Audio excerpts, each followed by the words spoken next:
Pernah nggak sih kamu beli sesuatu, terus pas sampai rumah kamu mikir, loh kenapa ya aku beli ini? Nah, kali ini kita akan bedah bareng-bareng kekuatan-kekuatan tak terlihat yang sebenarnya mendorong semua keputusan belanja kita setiap hari.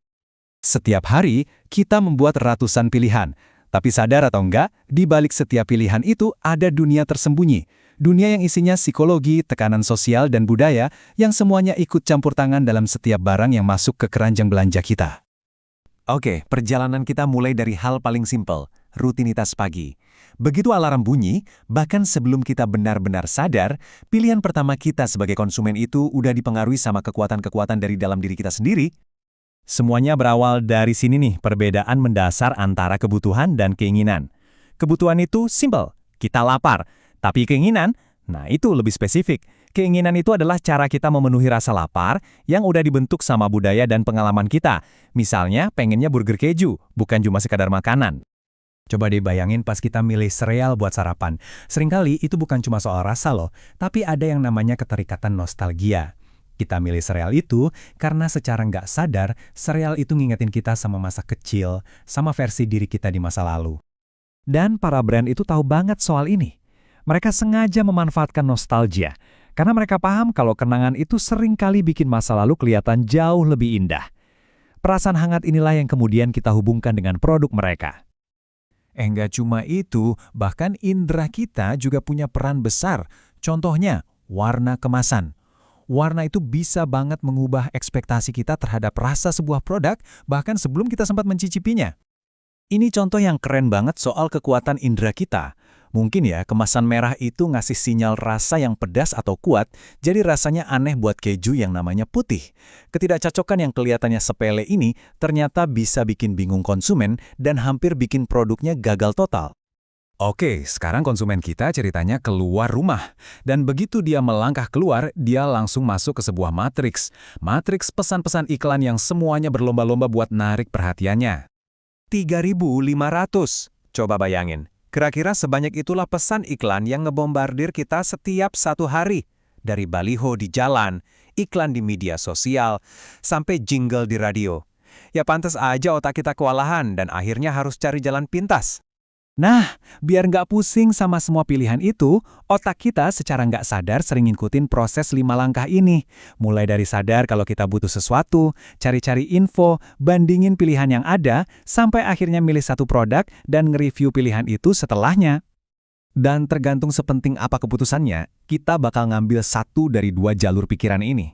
Kalau mau beli mobil, misalnya, kita pakai jalur sentral.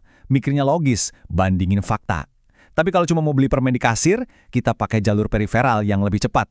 Mungkin milih cuma karena kemasannya lucu. Selain dari dalam diri kita dan gempuran iklan, ada satu lagi nih kekuatan yang super besar.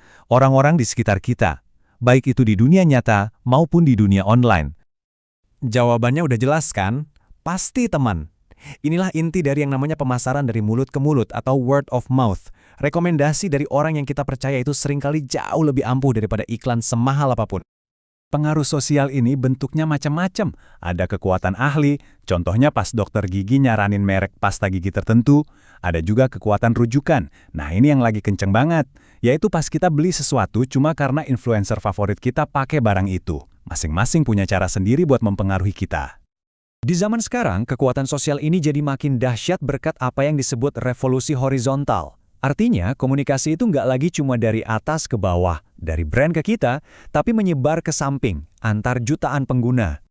Platform media sosial itu udah jadi kayak panggung global buat promosi dari mulut ke mulut, komunikasi antar teman, antar pengguna, sekarang skalanya jadi masif banget, nggak pernah terjadi sebelumnya, dan ini memperkuat pengaruh sosial setiap orang.